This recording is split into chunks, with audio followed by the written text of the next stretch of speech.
I love the conversations that so many of our hosts have had on their shows. Steve and JJ on Trailer Rewind, Ray and Ocean on Silver Linings, even Tommy's short-lived No, Wait, Hear Me Out. And so many films they've discussed started out as a book, a play, or even a TV series. Well, now you can support our whole family of podcasts by using our new Originals page to buy the original source material used to inspire films covered on our shows. Just visit thenextreel.com/originals. Your purchases made through our links give us a small commission at no extra cost to you and allow us to keep having these fantastic conversations. It's a wonderful way to support the show. Producing these podcasts week after week require a ton of work behind the scenes. If you'd like to help support our efforts, try using our Originals page when shopping for books and movies that we've covered. It's your one-stop shop for Amazon and Apple links where you can buy the book, play, video game, movie, etc., upon which the movie is based. Original material for Trailer Rewind movies like If Beale Street Could Talk, The Goldfinch, Aniara, or The Two Faces of January. Or Silver Linings movies like Repo Men, which was based on the Repossession Mambo. Plus, by using those links to buy books, Amazon and Apple show us a little bit of love, which allows you to support our family of shows with minimal effort. Visit thenextreel.com/originals. It's a fantastic way to support the show and find a great book to read. That's right. Head over to thenextreel.com/originals to find your next read and get started today.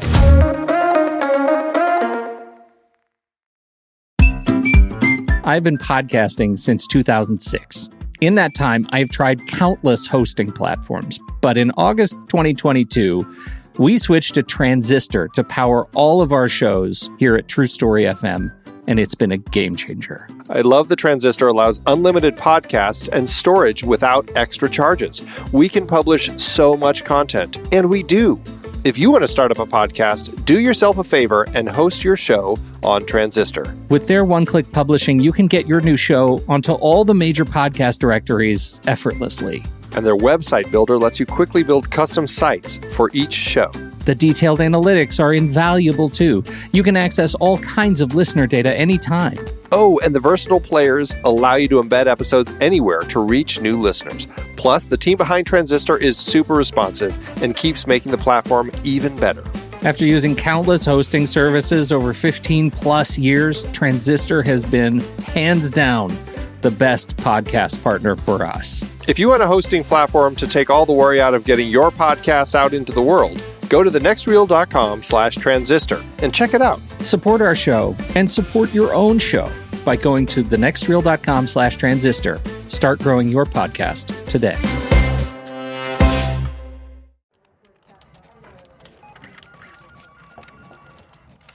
Hello, and welcome back to Sitting in the Dark, the monthly True Story FM podcast about horror movies. I'm joined here today by my favorite co-host. Hold on. Oh, sorry, guys. This is Applebee's customer service. I've got to take it. I'll be right back. I'll let my co-host vamp for a second.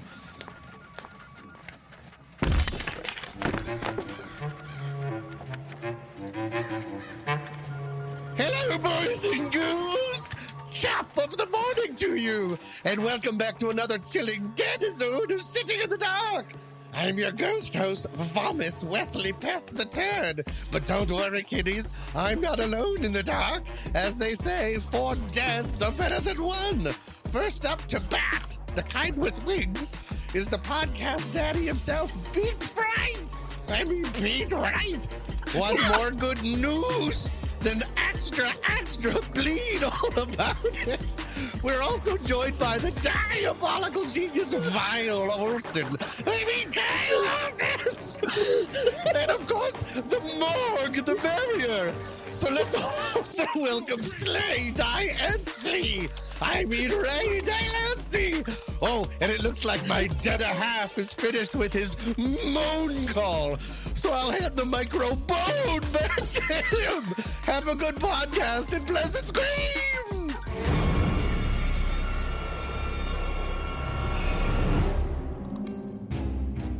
Hi, guys. Welcome. Say hi, Kyle. Say hi, Ray. Say hi, Pete. Hi. Hi. Do I have to wear this bear costume for the whole show, or just for I didn't give you the right amount of weird powder. I've titled today's episode Lost in Translation, Deciphering the Unknown. Let me set the table real quick, and by real quick, I mean my apologies, I'm going to talk for too long for a second. My overall idea was to take 3 different horror movies that deal with normal, everyday human beings having to interact with other beings or entities that are, in effect, speaking a different kind of language based on their own abilities, their own outlooks, their relation to our universe, or even just their heritage. And I wanted to avoid more obvious movies that deal with aliens or creatures and try to dig slightly deeper into movies that just don't have this failure to communicate as part of their plots, but instead are deeply interested in the confusion and terror of the unknown that these types of interactions can create. Films where the struggle to communicate and or understand the, quote, other are one of the main propulsions of the overall plot. And in these struggles, we are given tantalizing glimpses of the unknown, of other worlds, ideas, and ways of thinking. And for this, better or for worse, I settled on 3, count 'em, 3 movies. The cryptid-infused The Mothman Prophecies, the alien abduction film Dark Skies, and the very human-on-human-based Midsommar, which shows us that even human contact can be as alien as the other 2 if you don't speak the same cultural language. Now, that was an enormous amount of talking from me. Before we dive into these films one by one, I'd like to ask each of my guests, does this idea make any sense? Does this seem like, I guess what I'm saying is, like, do you find the same sense of awe, excitement, and or dread when you deal with movies that are dealing with a different type of consciousness? Are you fascinated by the unknown that these situations could present, or do you prefer more concrete answers to questions raised by films like this? Would anyone like to dive in first? Me personally, these kind of movies, I have a very hard time connecting with because I don't believe in these things. It's the more psychological aspects of them I enjoy because I think that these kind of things are all in our minds in some way. So that in our mind is my mind is what I find the most frightening thing of all time. So, you know, So you're saying you So do don't we, need, I guess. yeah, you don't need this outside force to bring in this type of uneasiness. Is Right. that what you're saying, Ray? Okay. Yeah, I Right, say I- I'm along with Ray on that one. I'm also not drawn to this kind of thing. These are sort of outside my normal thing for a lot of the same reasons, but also because it's like I understand that the world is. I have a hard time understanding the world as it is, and so adding in like there are also alien intelligence that like to randomly make phone calls to you doesn't really add anything to the world. Like yeah, I'm having a hard enough time just getting through life, not knowing there's other things out there that are just wanting to mess with us at random times, and also they're going to win. Like, yeah, okay, there's already enough forces allied against me that are making my life miserable. I don't also need to know that aliens are doing it too. So you're really taking all this very personally. Yeah, like I really felt attacked by all 3 of these movies. Like, why would you do this to me, Tommy? Why? Okay, Pete? I am absolutely on board because I think what I have learned out of all of these movies is that the scariest thing in life to me, besides home invasion movies, is miscommunication, right? Like the idea that we're trying to come to understanding, but this other force is malevolent in that it's not interested. It's not interested in communicating with me, and it is exuding its authority by not communicating with me at all. And I think that is terrifying. And I think, dealing with it, whether it's an alien conscious or a supernatural consciousness or a cultural consciousness that is just not interested, in my opinion, and is going to use me anyway, I find that an exuberant expression of horror. And it's so much more interesting than like slasher, which I also like now. Look how easy it is for people to miscommunicate. Yeah. And it happens constantly, daily. So yeah, I like it.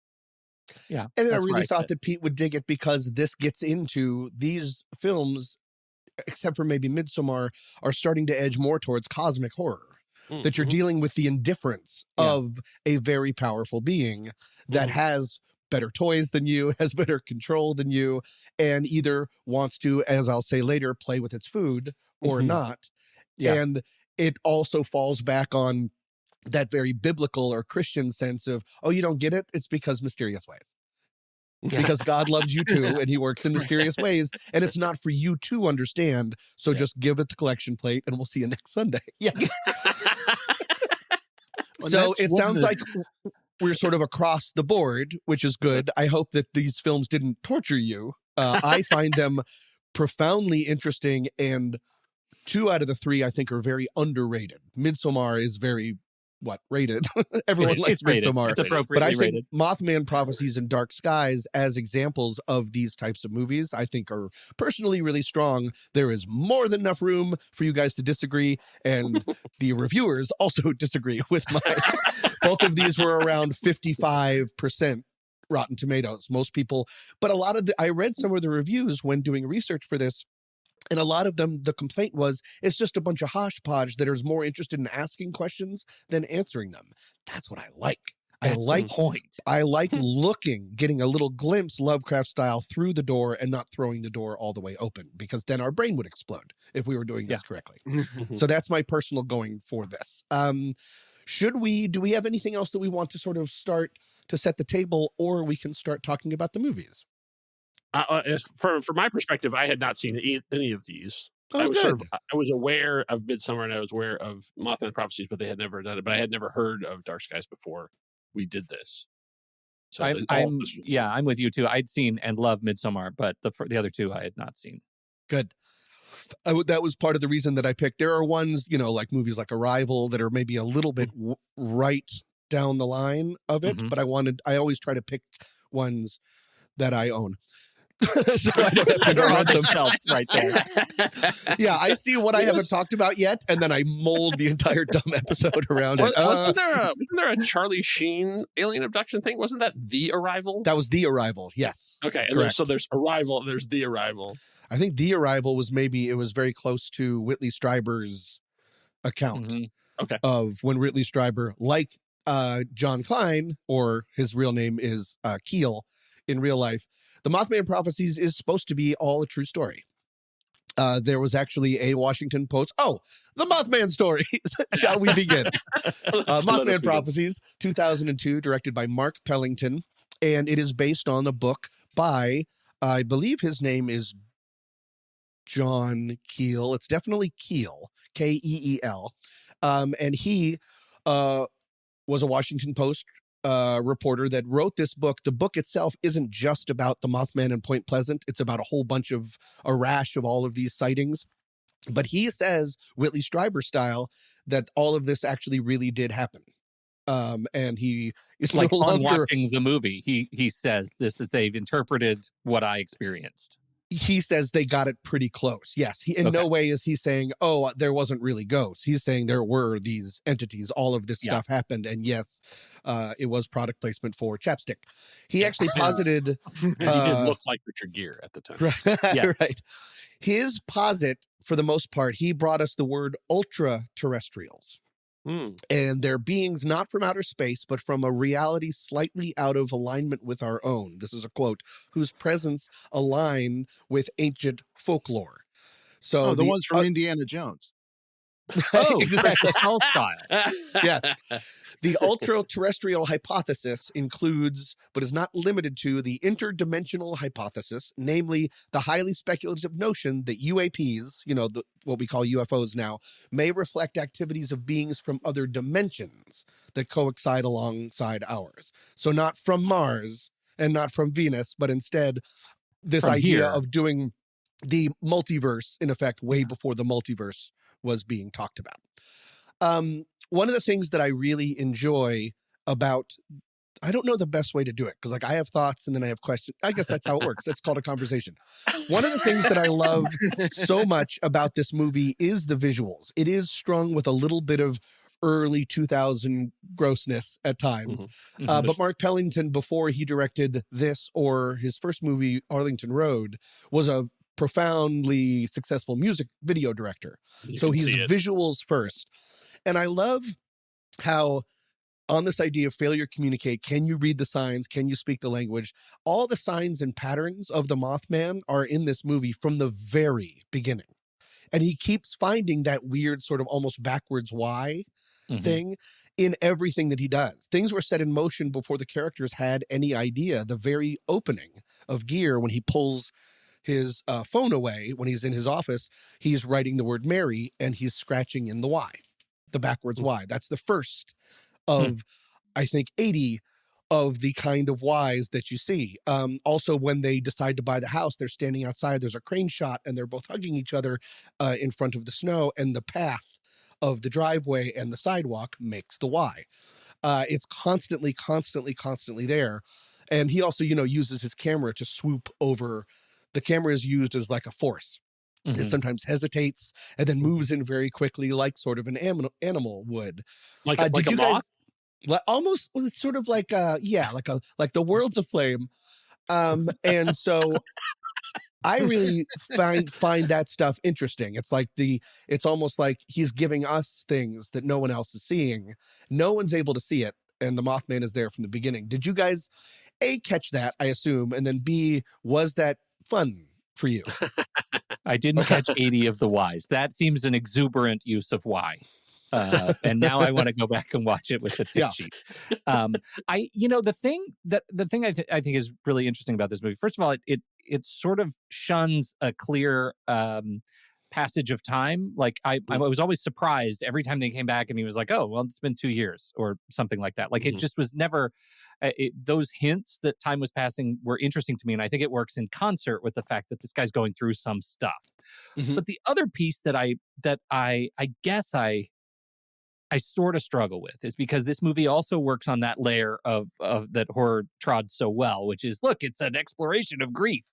And here he is. The movie starts with his wife dying, and then it goes through this, like, aliens, but they're here. They're just a jump to the left and a step to the right. So I think part of the reason I struggle with the movie, as much as I really appreciate the visuals, is that it's a little bit of a hat on a hat for me. Like I couldn't tell if he was trying to excuse his process of making it through his own grief by, fetishizing Will Patton's house, or if really we were supposed to be focused on the aliens the whole time right with him. Does that make any sense? I got lost at the very end with the fetishizing of Will Patton's house. What do you mean? Well, his reporting, disguising his reporting work. Yeah. His reporting work, trying to get over. Like, is this an alien story or a grief story? Is that better? Sure. Can it be both? I mean, there's a reason why the Mothman shows up for Deborah Messing. If the Mothman is a harbinger of doom, she's got an undiagnosed brain tumor just waiting to be found.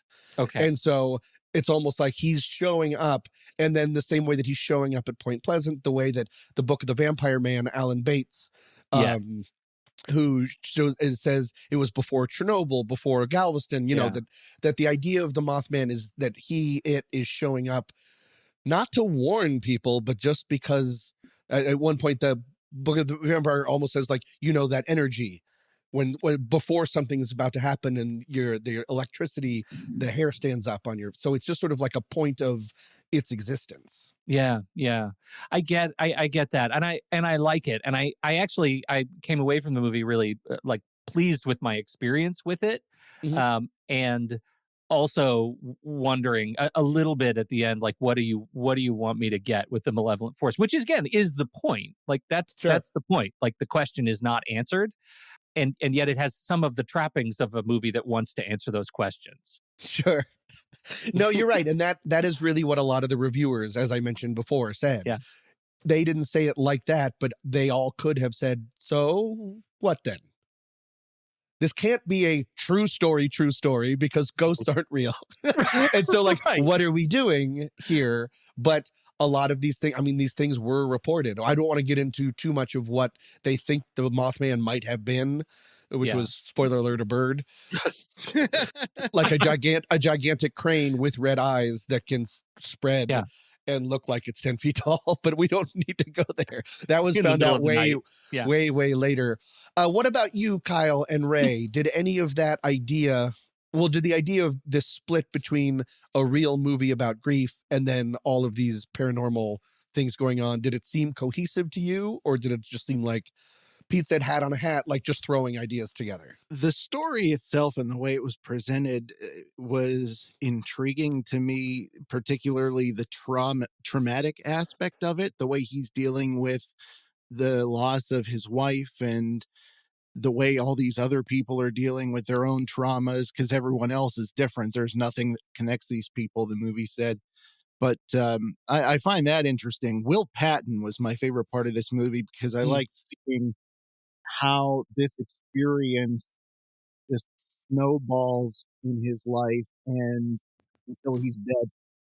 So I thought that was I thought that was interesting. As far as the mythos of the Mothman, that stuff, like I said before, doesn't interest me as much. But overall, the movie just felt overly Hollywood to me, just very synthetic, and I had a difficult time getting into it.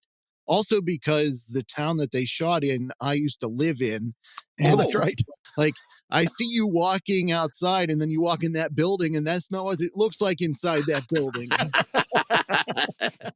So was that big, like, "She's my gal" on the side of the brick building? Is that there?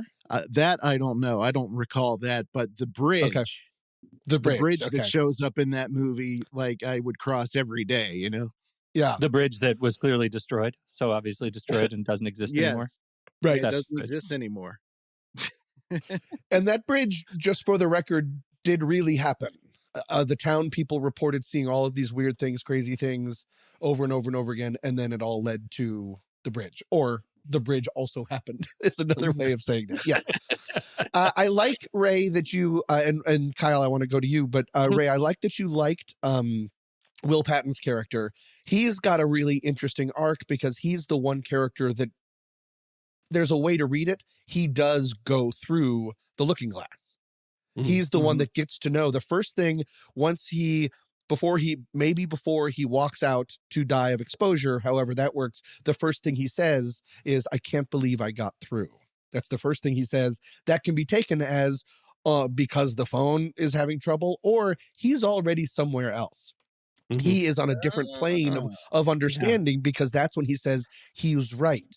He was right about everything. He's having this real connection with Indrid Cold and pays the price for it. I don't think this type of understanding can be had without either your brain exploding or your physical being can't take it. I mean, this is a movie filled with people bleeding from the eyes and the ears when they come into contact with it. It's almost like the scene in The Ring when she picks the fly off of the screen.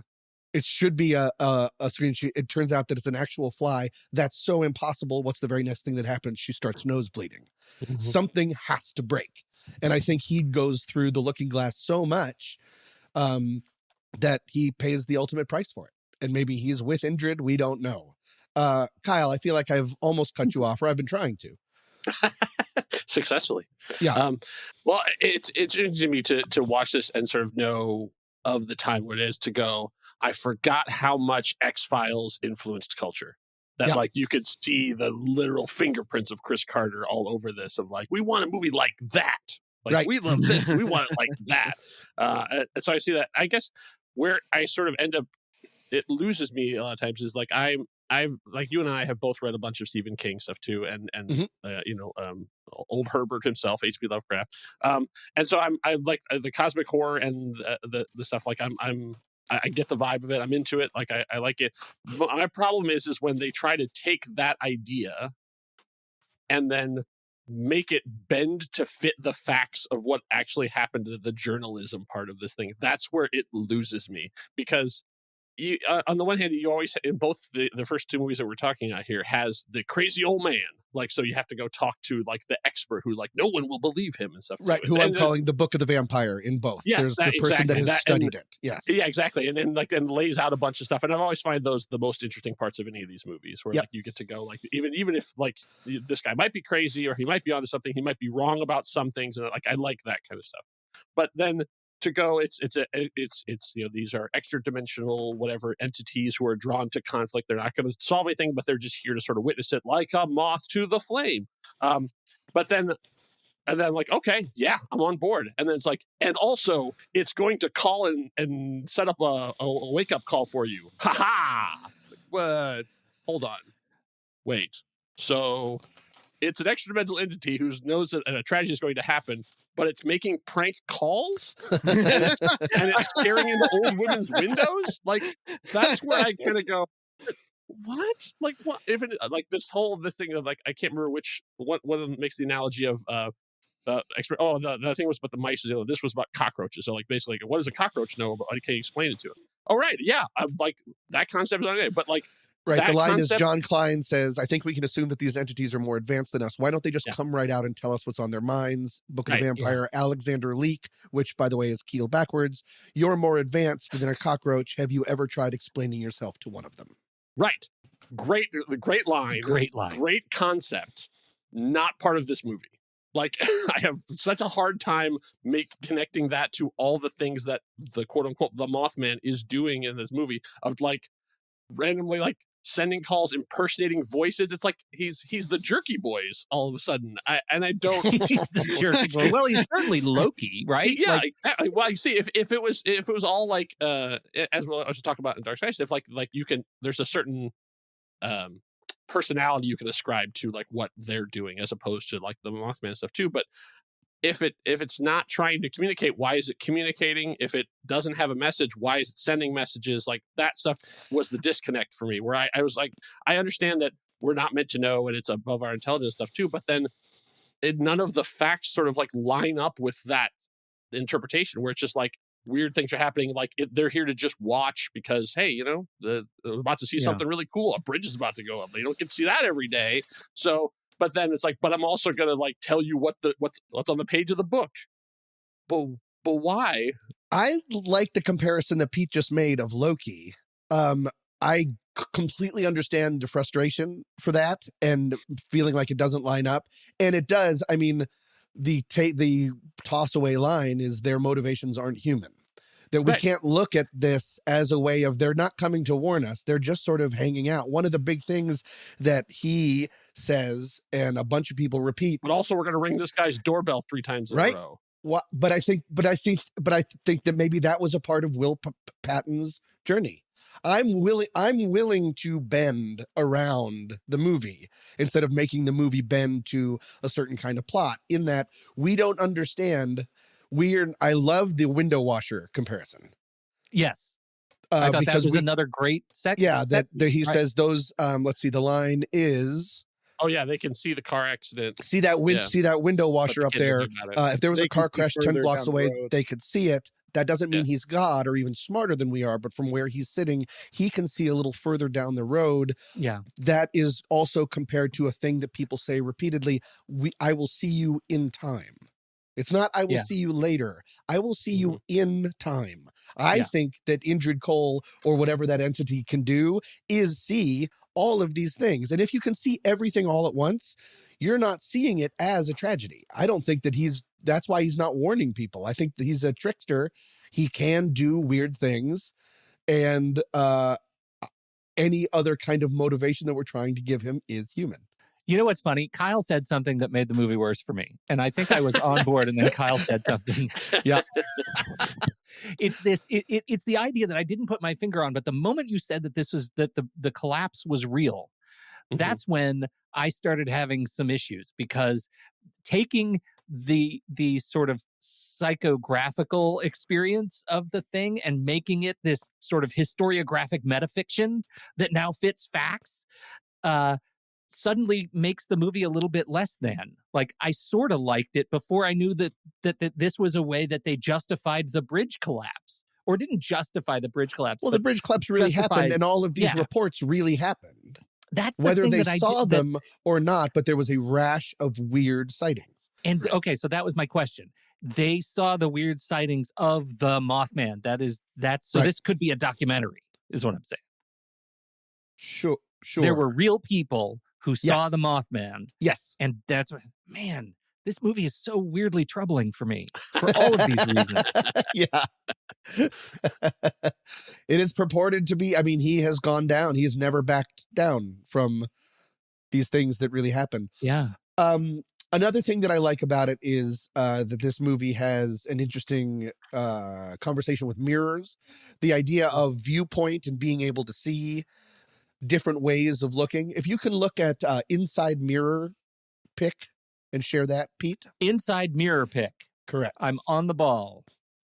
So this is when he's in his hotel room. And Pete will put these in the show notes later so everyone can play along. This will be called Inside Mirror. He's just looking in the reflection. He looks up from the scene and looks right at himself. Do you see anything interesting about that picture? Yeah, I see his wife in the back. That's the photo.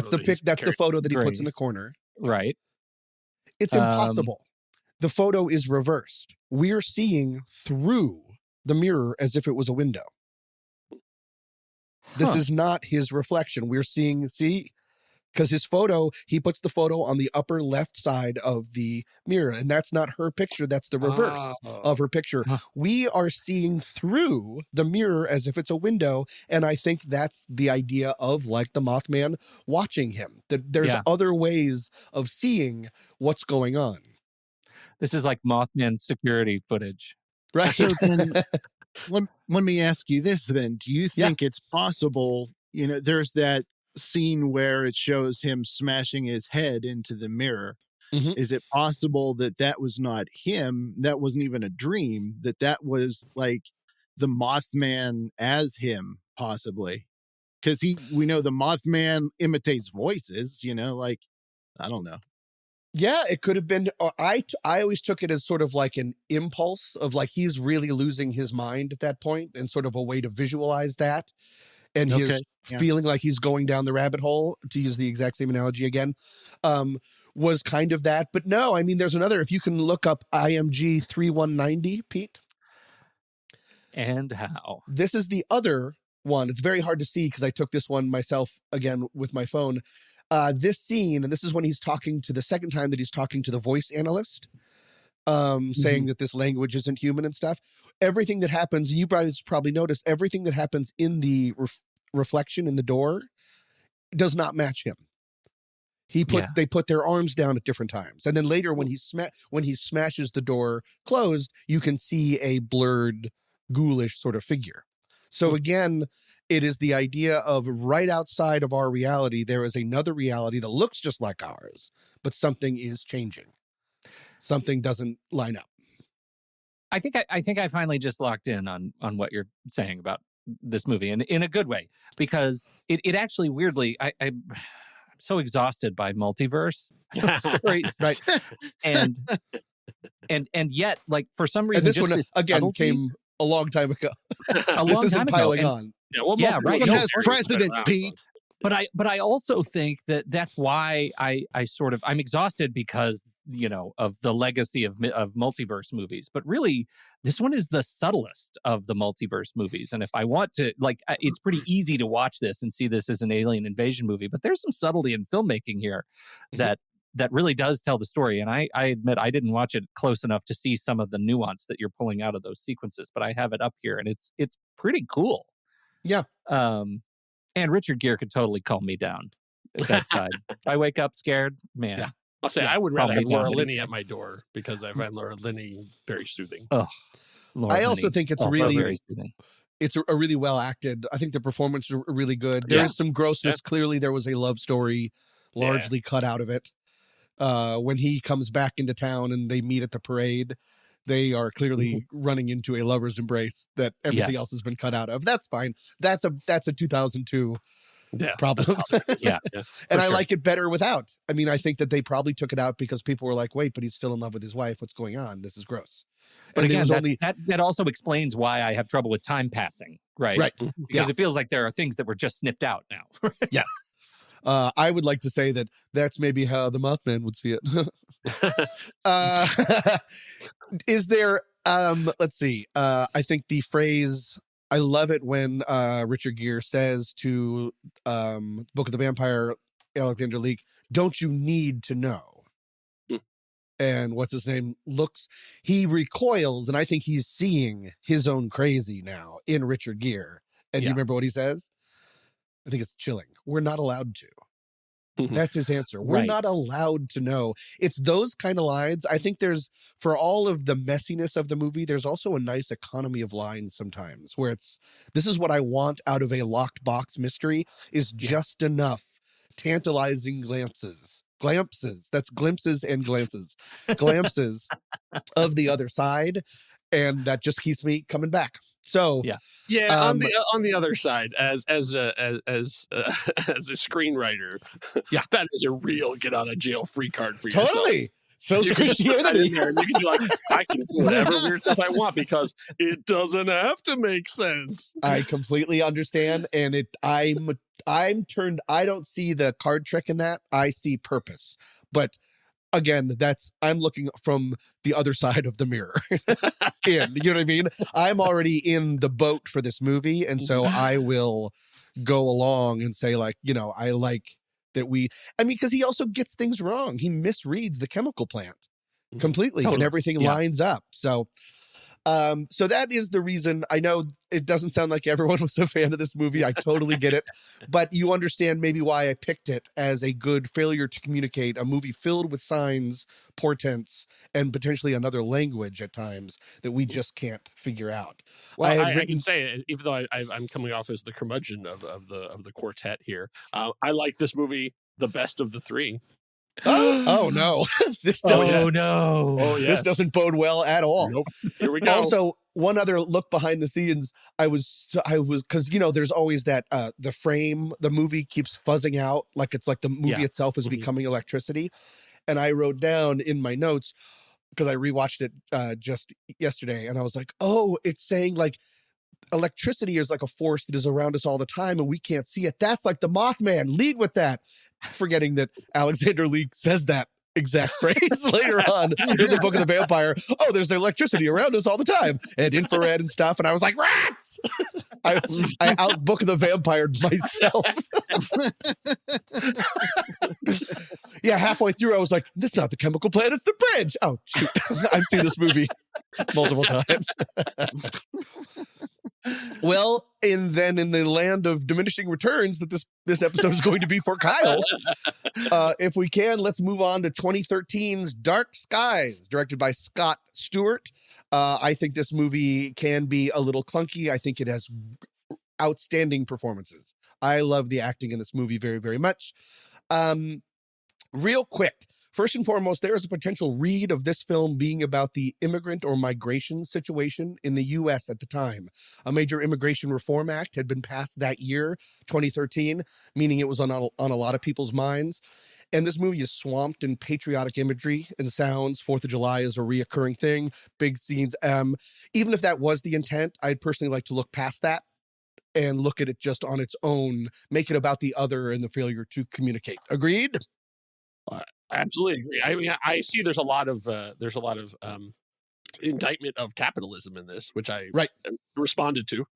But I didn't really get. I was just more like, hey, we got some problems. I didn't really get any type of immigration read onto it too. Well, so, it's so much like, get out of our house, get out. I think it's like rah America. The whole opening credits is conversation because I never picked up on it. Is just American iconography of like it might as well be like playing apple pie in a baseball diamond. What? This movie, what did you guys think about this movie just on its own thing? And then we could talk about the potential signs, signals, failure to communicate. Kyle, you didn't like it? I didn't like it. Nope. Yep. Did not care for it at all. I mean, part of it is starting out as like, okay, so it's just like a crappy American family. All right. And then now we get to watch them be punished and then have everything go horribly for them. The end. Good night. Like, oh, thanks. Like I sort of felt the same way even more than Mothman Prophecies, which is just like, wow, it's not only is everyone in their whole community the way that the American society is built at this time allied against them when something goes wrong, which is what we've seen how many times. You know, you get sick, your life, your career, everything could be over, but their entire community turns against them. And also there's extra-dimensional entities who are trying to mess with their life too, and then everything goes terribly and their lives are destroyed. Good night. Is it the lack of a happy ending or redemption for you? I'm asking because these are horror movies and this is a horror movie podcast. Yeah. No, I'm not all about happy endings. Right. No. I say I'm right. Like, I mean, you know, Cabin in the Woods ends with the world being destroyed. And I was like, I'm on board. Thanks. Yeah. It's sort of like the justification of it too. Like, I mean, my thing is like, there is a bit of the morality play of it. Whereas I feel like in I mean, we're going to talk about Midsommar too. Like, basically when stupid people are doing stupid things and they get punished for it, yeah, that makes sense. That tracks. Like, like you didn't see this warning, you didn't read the warning and stuff too. It just has this. There's that sort of that tilt that they did. The sort of the hostile I always think of as the turning point for horror, where I turned off of horror because it was like, oh no, bad guys are going to win, good people are going to die, villains always win. All these, and I was like, yes, that's what life is. I don't go to the movies to watch that happen. So it's taking away from like an escape for you. A little bit, yeah. I mean, it's sort of like and just like I don't feel like they. I mean, then obviously they wouldn't feel that they were. There's anything worse about them than there was about anybody else. Right. That they get targeted by this thing. So that's, and when we get into the whole, we don't know. Like this is my favorite part of the movie. Once again, is like J.K. Simmons showing up to like deliver some hot exposition, and man, that is awesome. And like his philosophy that he puts forth of like is chilling. And I was like, ooh. I was like, boy, I wish the movie was that movie, because what he's describing sounds like a really good movie, and it's not at all what we're seeing in before or after at this point. And once they get the point where they break out the shotguns, and it was like, okay, what I don't even know what we're doing here at this point. For me, real quick, and then I want to spread around the ideas, is that for me adds to the horror of it. It goes back to Mothman Prophecies, the line of, it's like you're just moving along and all of a sudden the universe says, I finally found you. That is how life works. And so having bad things, like going back to home invasions, Pete's favorite thing, the movie The Strangers, why did you do it? Because you were home. Yeah. There is a lot of power in that for me. And the idea of just being this sweet, normal family, and then Robert De Niro from Cape Fear shows up because either something you've done in the past or just because he picked you, the universe of you. I find personally power in that, but I totally get that that maybe makes it less of a satisfying experience if you're like just watching normal people get pummelled down, because as you said repeatedly, you have enough of that going on, see enough of that in life normally. I totally get that. Right. And I say, and as we're talking about, like, I'm with Pete on the home invasion thing too. Like one of my personal triggers thing is like, why you got to punish the kids? Like this poor, like especially the younger one. Like I really have like, I guess, as I have kids and stuff too, but like over the years, it's gotten worse and worse now, where I see the stuff. Like I'm enjoying, like I said, I'm late to the thing on Mike Flanagan. Like I've finally become a Mike Flanagan fan. And so I've watched, I watched, Fall of the House of Usher, and I loved that. And I'm working my way backwards now. So I watched Midnight Mass. I love that. Watching Hill House, can't get past the first episode. I was like, I just don't want to see children being traumatized. Do not watch The Black Phone. Yeah, exactly. I saw the preview for that. I'm like, nope. I saw the trailer for Imaginary. I was like, God, I wish I'd never seen the trailer for Imaginary. Like, even that trailer is traumatizing me. So seeing this poor kids is a thing. Got it. Yeah. Kyle, you just don't understand. Sometimes you have to pay the piper. Weird. Deep cut for an episode that has not even aired yet. Yeah. I thought it was just kids. Pay the piper is kids in peril. Thing, right here, the aliens come out of nowhere and take all the kids away. Right. Pete, Ray, what say you so far? Yeah. I enjoyed it. No, I get it.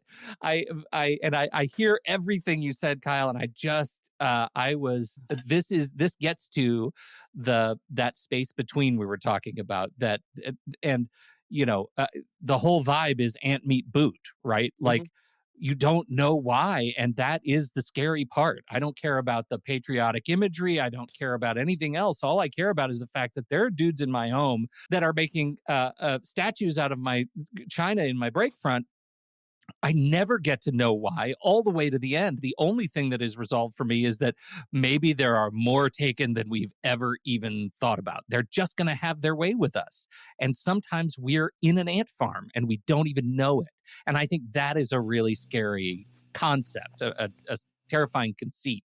And so on that front, I enjoyed it. Some of the individual beats, I think watching Kerry Russell and Josh Hamilton, the way, and even the kiddo, the way they struggled physically when they were being sort of taken over, I thought was really cool. Like I love like Kerry Russell trying to maintain a conversation while her hands are kind of being taken apart. I thought all those beats were really solid for me. And I guess I tuned in more for the more for the fear of the lack of communication. I guess I knew that part going in was going to be the thing that was triggering, and that allowed me to buy into some of the other stuff that, if that hadn't been there, I probably would have been more critical. I feel like I'm an island too, because I just looked at the reviews on this thing and nobody agrees with me here either. So I do. I like it. You can see the connection, all of you, to the Mothman. Obviously, Kyle already brought up the Book of the Vampire. What makes us so special? Nothing. There's nothing special about you. I'm sorry. You were hoping for a different answer, but this is beyond our comprehension. What answer would a lab rat understand from a scientist in a white coat putting electrodes in its brain, giving it cancers? Yes. I like a lot of the questions that this movie sort of brings up, and maybe I'm being way too generous with saying ideas or questions. I do think it is very much a movie about misread signs and signals, even apart from the family misreading the alien signs. The older brother misreads after he watches that cheesy porn on how to treat girls. The cop repeatedly misreads the situation in the house. The husband doesn't believe his wife when it says what she saw in Sammy's bedroom. They misread Sammy's sleepwalking. Later, the husband sleepwalking. Husband doesn't believe wife about aliens, saying we're not those people who believe in crazy things. Everyone misreads Sammy's bruises at the pool, and the doctor misreads Jesse's brandings. And the biggest misreading of all, the whole movie, is that the family misreads the alien's true target. It is not the younger son. It is the older one. Everyone gets everything wrong, step by step by step by step. And I just think that that's a cool through line, that no one is safe from this failure to communicate, that you try as you might, you're not allowed to know because they're doing their own thing. The Greys, and why do the Greys, for lack of a better phrase, play with their food? Why does the Mothman contact certain people with prophecies of the future promises of messages from dead loved ones? Why do the Greys put Jesse and his family through so much torment and terrifying games and visions? Again, we're looking for human motives. Not a fun answer, but it is an answer, and an answer that I personally like. We're not meant to understand. We're not allowed to. And I like that curtain being drawn. I like peaks behind it, but past that, it can never be truly satisfying. I want that itch that I can't fully scratch because it keeps me thinking about it. Because that's when you turn from terror to horror. We're dealing with something more powerful, more able than us. We're not allowed to know its true thing. We are being forced down the food chain. And that's really scary. You don't want those kind of building blocks taken away. I like your interpretation of this. Like, I like the where you're coming from. I don't think these movies support those things that you were saying. I don't think they deliver on it, because like all the stuff you were talking about, I'm like, yeah, that is terrifying. That is horrible. Like, that would be fantastic. These don't really show that to me because it comes back to the merry prankster of it all. Right. For me, it's just like it's just like these extra-dimensional entities. They're targeting you. They're going to take you. There's nothing you can do about it. Like that fatalism of like, I stopped fighting them. Like that was one of the most chilling things to me. And then it's just like, yes, okay, guys, step one, eat all the melon. And it's like, but what? Like what? It's like the progression of it. Like like when you get to like the branding and you get to the bruising and all that kind of stuff. Like, okay, now we're into like, holy crap! Like they're marking their prey and all that kind of stuff. But it's like, okay, we're gonna set off all the window alarms at the same time, guys. Ready? 3, 2, like. So is part of what you're reacting to that it feels like a cheat of. It's almost like they came up with a bunch of what might be scary and then just sort of threw it into a situation with no real rules while saying there are tons of rules. Yeah, like saying like, oh, this extra mental we can't know, but then they're following screenwriter 101, the most basic of stuff along the way of like the slowly escalating to the where. This is, as much as we're talking about alien horrors and we can't understand what they're doing, yes, but they're following the playbook of any anonymous type hacker of like, you start out simple and then you just make it. And this is, I mean, like they're gaslighting.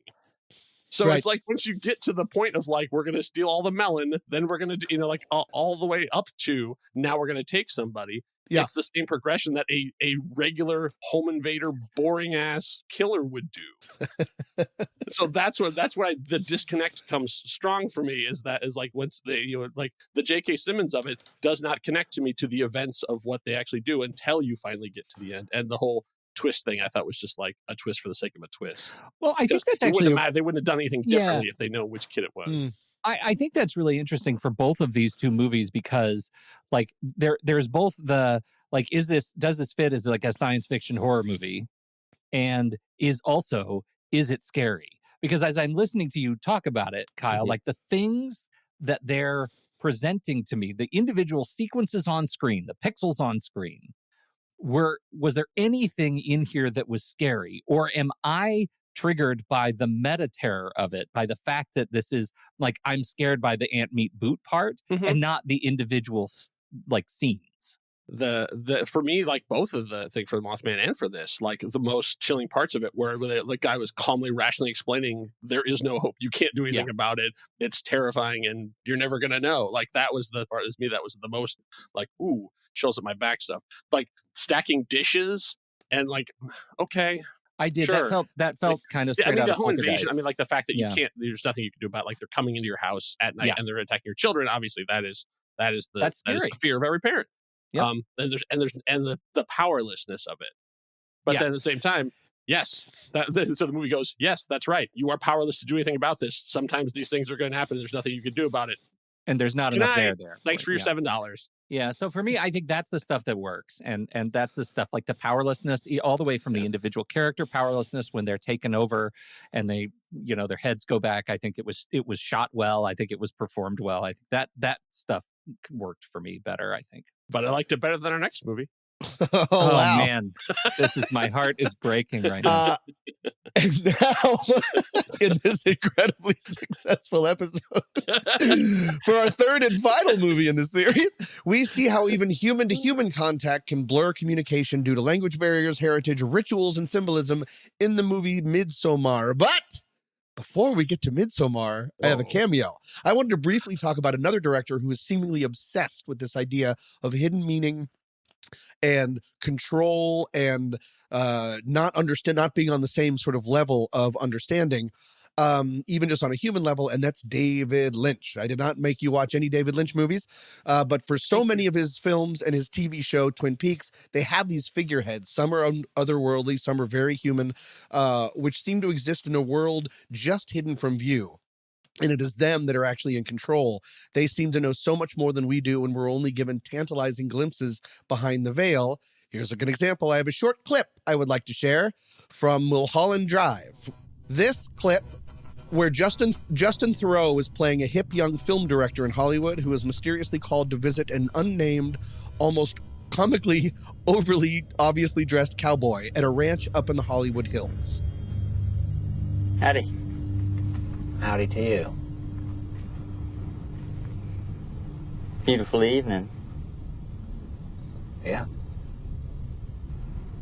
Sure want to thank you for coming all the way up here to see me from that nice hotel downtown. No problem. What's on your mind?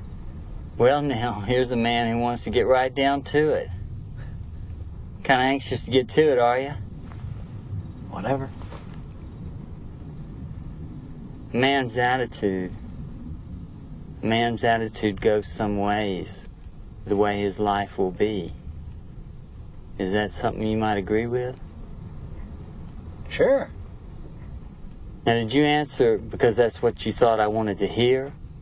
Or did you think about what I said and answer because you truly believe that to be right? I agree with what you said. Truly.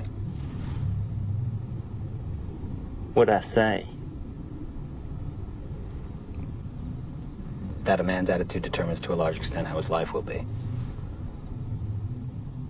So since you agree, you must be a person who does not care about the good life. How's that? Well, stop for a little second and think about it. Can you do that for me? Okay. I'm thinking. No, you're not thinking. You're too busy being a smart aleck to be thinking. Now I want you to think and stop being a smart aleck. Can you try that for me? Look, where's this going? What do you want me to do? There's sometimes a buggy. How many drivers does a buggy have? One. So let's just say I'm driving this buggy. And if you fix your attitude, You can ride along with me. Okay. I want you to go back to work tomorrow. You were recasting the lead actress anyway. Auditioned many girls for the part. When you see the girl that was shown to you earlier today, you will say, "This is the girl." The rest of the cast can stay. That's up to you. But that lead girl is not up to you. Now you will see me one more time if you do good. You'll see me 2 more times if you do bad. Good night.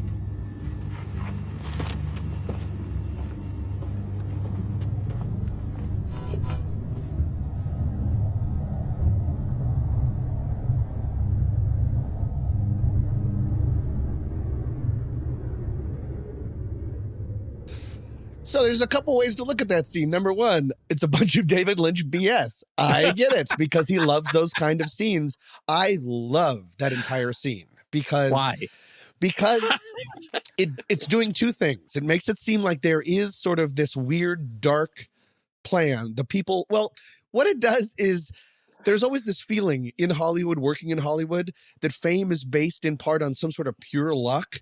And instead, this makes it seem like it's almost a conspiracy theory of how Hollywood is really working, that there is a dark plan, that it's not based on merit, it's not based on talent, that someone has this idea we're not allowed to see behind David Lynch's thick red curtain. Instead, we're just told what to do, and we're not allowed to understand past that. I also love the specificity of the language. It makes it almost ritualistic. He says exactly what the director has to say, and then his use of the word buggy makes it seem like he may have been in charge for a long time. There's something kind of otherworldly about him. He seems like someone like the Mothman, like Indrid Cold, that I would see in time if I ever crossed his path. And in time means I feel like he's been at that range for forever.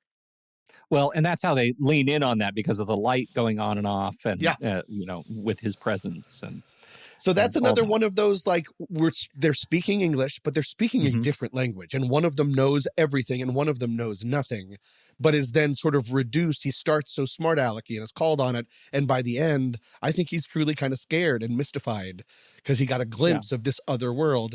Did you guys like that scene at all? Or was it just David Lynch BS? That's also an option. I liked it. I like that movie. That was from Mulholland Drive. Will you be able to put that clip in the show notes, Pete? Thank you. I'll put it in the show. Good. Oh, that's right. You can do that. Yeah, I'm driving the buggy, Tom. Ray likes that movie. Pete, did that tantalize you at all, or was that just sort of 3 minutes you'll never get back? You know what it reminds me? It just reminds me that I often like what David Lynch is doing in film and dislike how he does it. Okay. There's the way these 2 characters are directed and the way that they're just the performative aspects of this are so David Lynchian that I feel like, come on, let's relax and see if we can get out of the Lynch box a little bit and so I'm the Lynch box.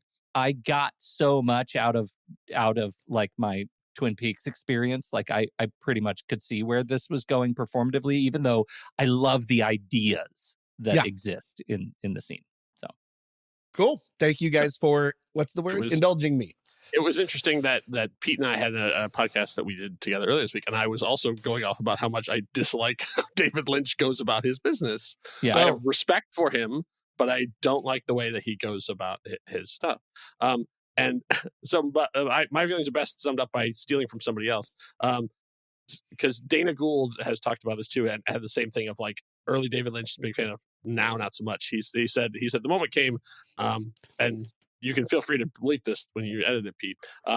He said, I walked out. I went to see Twin Peaks Fire Walk with Me, and I walked out of the theater. And we were all in silence. I turned to my friends and I said, "So I should just go myself?"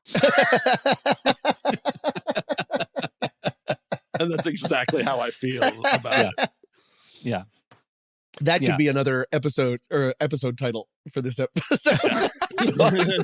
So you should all go F yourself in the dark. Yes. All right, our third and final movie. Speaking of confusing rituals, we have Midsommar 2019. It's a folk horror movie directed by Ari Aster. It's a folk horror movie that's actually a movie about grief and breaking up. It's where a grieving young woman and her friends travel to Swedentown to join traditional and mysterious Midsommar festivities in a village, and everything goes great. No, everything goes very, very badly for them. One of the things that I really like, if I can go ahead and start this process. Oh, wait, Kyle, you don't like this movie. You are not alone in the film board. Steve Sarmento is legendarily another person that does not like the movie. He says there's no reason for it to exist. For a movie to be made, there has to be some there. Pete and I are both on the record of being deep lovers of this movie. I think most of this movie is a masterpiece. I don't want to change our relationship because of this. Do you want to say anything up front, or do we want to dive in to the mixed signals kind of thing? No, yeah, say go for it. Okay. One of the things that I like about this film is a lot of the signs and symbols are given just to us. That it's almost like that you don't make any sense and you will never notice upon first viewing. They're made to be seen the second time, and it gives that kind of feeling almost like that it's inevitable. What happens in the story is inevitable, and if we were able to read the signs and the signals that we're given as viewers, it's almost like we could predict it. For instance, Pete, if you could open up MID Flower Crown. This is in the very beginning. If not the cold open, you're seeing the parents. You find out later that they are currently being monoxicized to death. Look at that picture of Danny in the background already wearing a flower crown, which, of course, you can take that away, which you could say, leads to her being the May Queen. When her terrible boyfriend Christian goes into her room after when she's mourning before they go to Swedentown. Pete, please bring up bear kissing. MID bear kissing. Look what's in the background. It's a storybook, but it's a blonde girl kissing a gigantic bear. Again, we remember that the person that she is kissing will be, spoiler alert, everybody, sewn up into a bear suit before being set on fire. So, and those are just in the opening. So yes, that's a lot. I'm not saying hooray for this, and I'm definitely not saying look how clever I am. I've seen this movie many, many times, but I like that kind of stuff. It almost seems like it's foreshadowing. In effect, what's not to love about the bear sewn up and lit ablaze? Come on, it's a real meet cute what we have in that poster. And along the same way, no one sees this but us. If you can open up Midsommar Tapestry, of course, this is the very first image in the movie, and this is the entire plot of the movie, from left to right. You can see the parents hooked up to the hoses. You can see death over it. You can see the traveling, the mourning, then the traveling to the town. Then you can see the chair that they use. The chair is flying. Instead, the people fly down onto rocks. And then you can see the maypole dance leading to a very hot sun. And that's the whole beginning. So we're not able to see that. We're not able to really, understand that. But that's the entire movie that you're given right before the movie begins. Again, I think but because we can't speak the movie's language yet, it is a failure to communicate. We cannot understand what we're being shown. Later in the village, just to get another tapestry out of the way, the camera pans right to left as they are crossing the village over a tapestry, and it depicts the future wooing, for lack of a better word, of Christian by the village girl who he has intercourse with. I don't have that clip on me, but there's a depiction of a girl seemingly mixing at one of the things, her menstrual blood, into a cup as part of the ritual. Pete, can you open up MID Darker Glass? In the next scene, when they are all seated there, look who's, it's a little harder to see in this, but in the movie, you can see the Christian's cup is a darker shade than everyone else's in the entire scene. I promise in the actual movie, it is a little bit more overt than that. But again, another sign. We're being given all of the keys to the kingdom, but we don't understand how the keys work, and we don't know what the kingdom is. And it is a complete failure to communicate. One last thing I like to say, about half the time when people are talking Swedish or other languages, we are not offered subtitles. And even if you try to turn subtitles on, they are not given. Obviously, that is to help make the Americans, and being our audience surrogates feel more alien in this other world. But again, we are kept on the other side of the veil for so much of it, which I think really leads to a lot of the horror. Ray, had you seen this movie before? Oh, yeah, several times. I adore it. So you are a fan. Okay. So Kyle, who's the island now? I've Did lived here my you, whole life. I get it. Is there anything that did strike you about the movie? We're not necessarily just reviewing the movies, but is there something, you know what I mean, that struck you at the very least on this thesis of sorts that I am presenting? I mean, I know going in that it was a grief. Pete and I have been talking this week, and I'd say I had just seen. I'm like I say, I'm have a huge backlog. I'm only watching Oppenheimer now. Oh wow! And so that spoiler alert: Florence he makes Pugh, a bomb. Yeah. Well, hey, seeing Florence Pugh and that and this in the same week was like, ooh, Florence Pugh's having a rough time.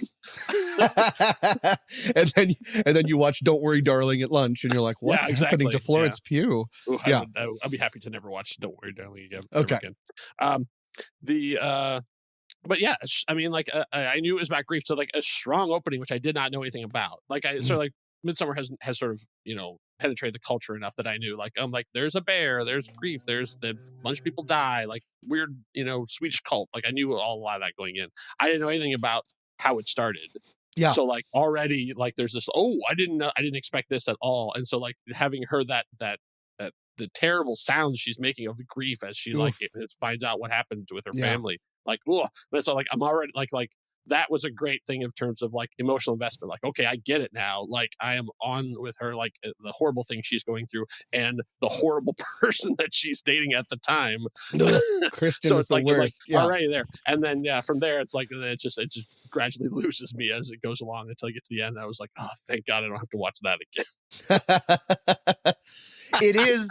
And the movie starts with a breakdown also in communication of the sister not being able to communicate. I believe what she types is, I can't, it's all black. Mom and dad are coming too. Goodbye. Yeah. That doesn't make any sense. The only other time we hear the word black in that way is when the village elder is screaming at the black to get away, as if the black represents evil.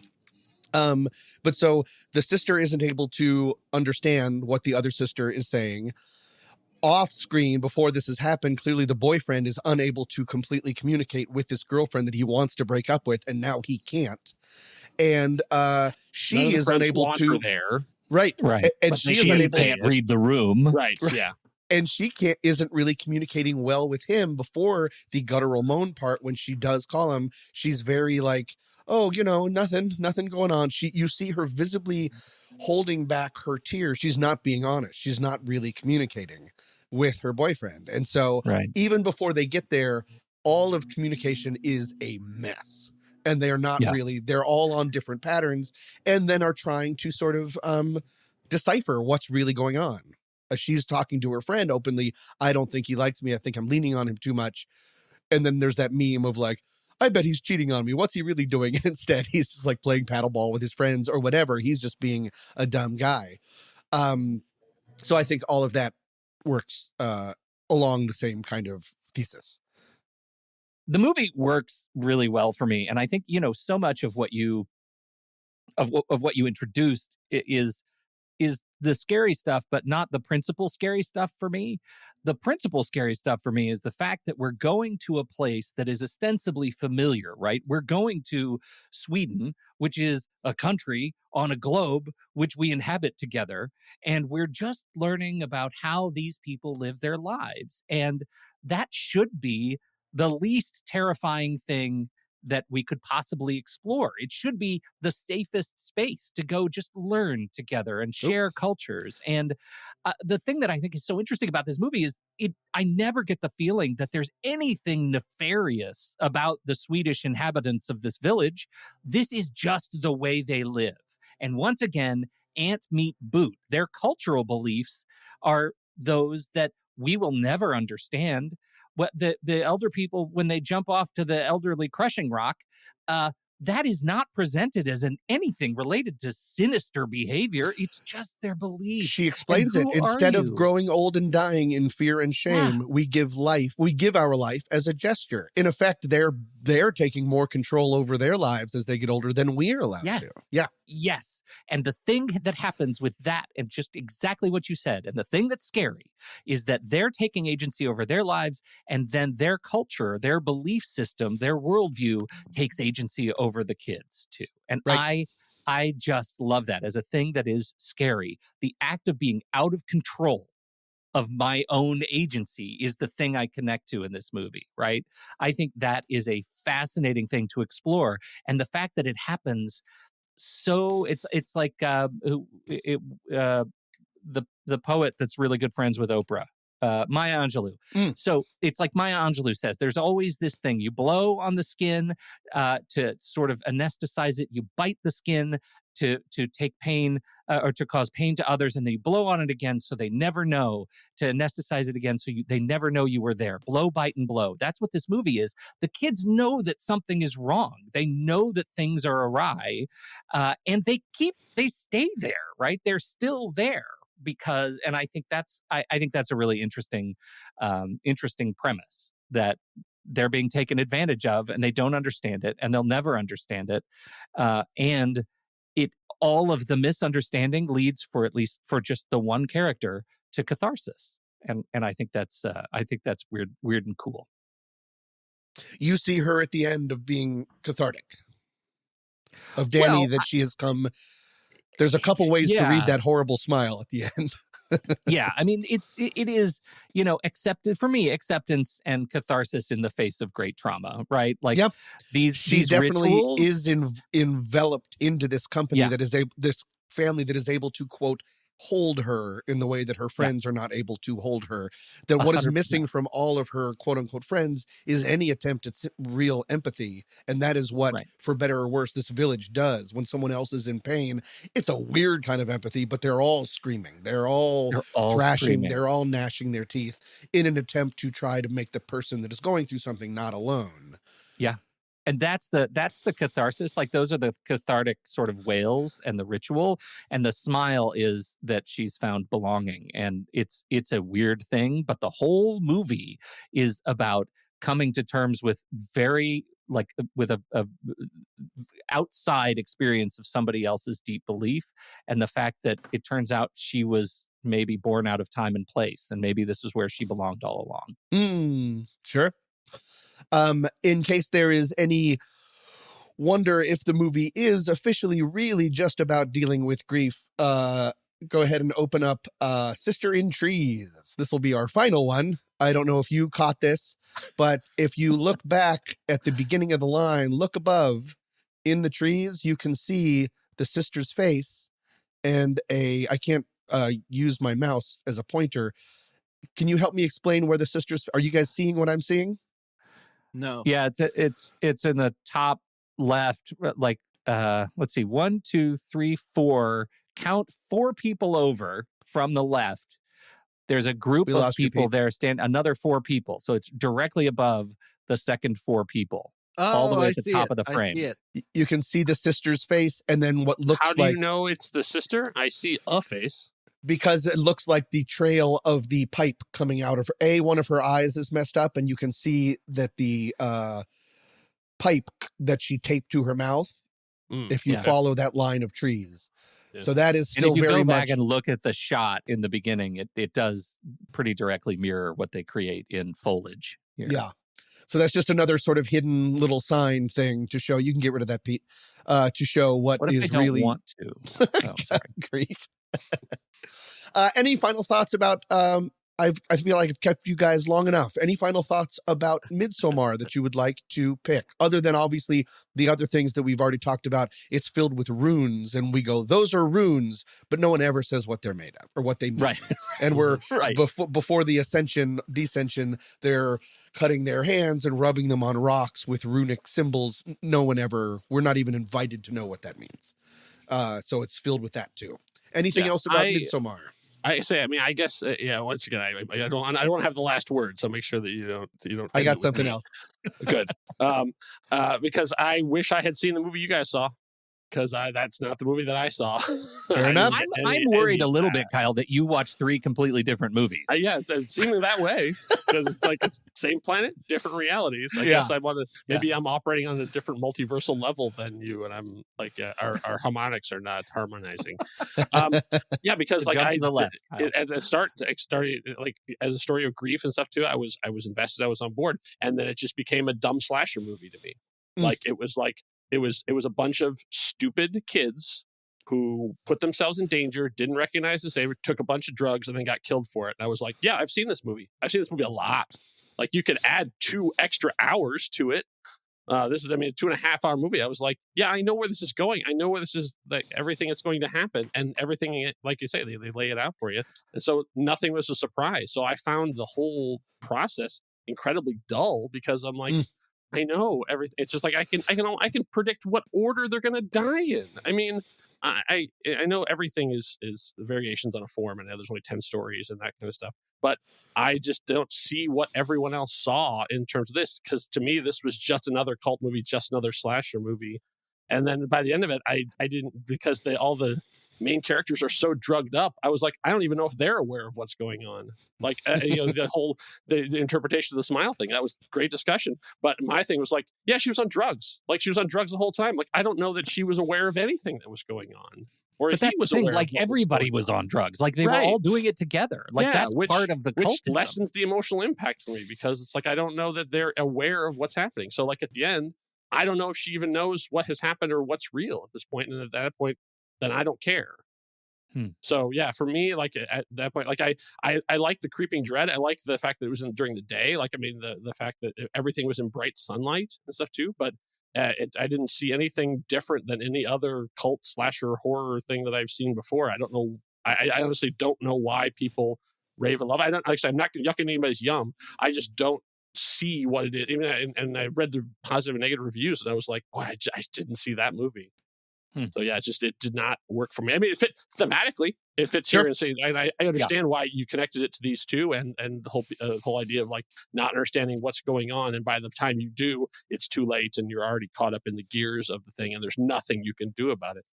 Yeah, I understand that, but it's just I don't see why it is people are raving about it, because I didn't find it to be any better or worse than the other 2 movies. I liked it least of the 3, actually, in terms of like the thematic message.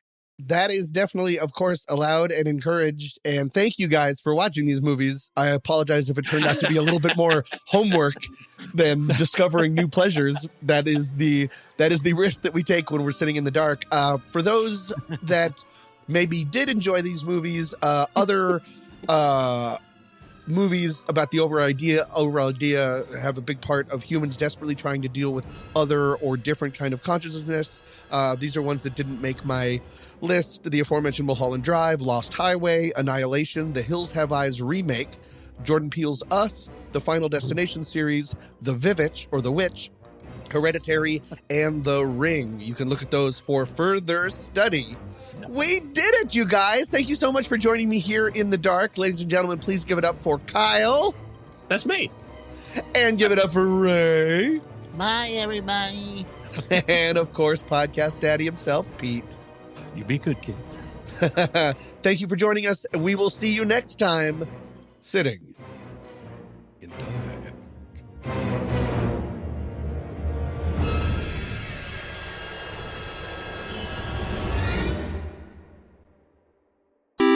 Andy, according to my friend Internet, this is what Letterboxd is. Letterboxd is a global social network for grassroots film discussion and discovery. Use it as a diary to record and share your opinion about films as you watch them, or just keep track of films you've seen in the past. Showcase your favorites on your profile page. That is a lot. You bet it is. That's why I want you to tell our fair listeners just one thing you do with Letterboxd that has changed the way you watch movies. Let them have it. Okay, are you ready for this? So ready. I love lists. As of today, I have 246 lists in my account.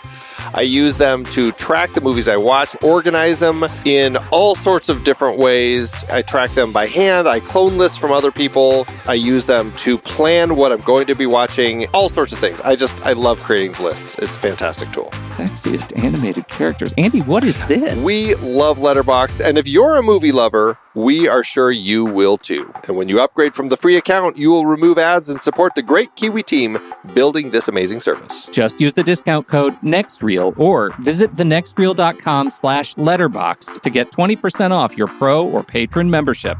And it works for renewals as well.